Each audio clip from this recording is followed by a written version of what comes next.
Welcome to the Banker Lamp. Please enjoy the video.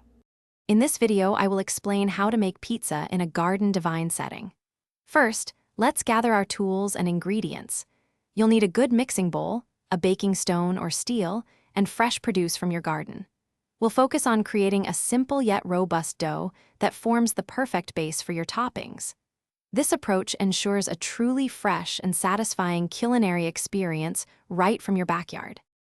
Now, let's talk about the stars of our pizza, the toppings straight from your garden.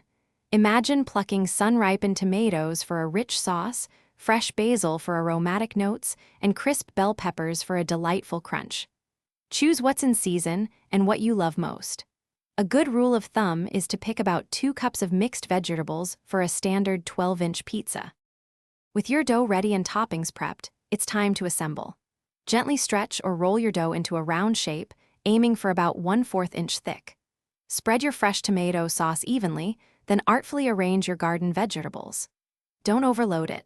Less is often more for even cooking. Bake your pizza on a preheated stone or steel at 475 degrees Fahrenheit for 10 to 15 minutes, until the crust is golden and cheese is bubbly. Once your pizza emerges from the oven, resist the urge to cut it immediately. Let it rest for a few minutes. This helps the cheese set and prevents toppings from sliding off.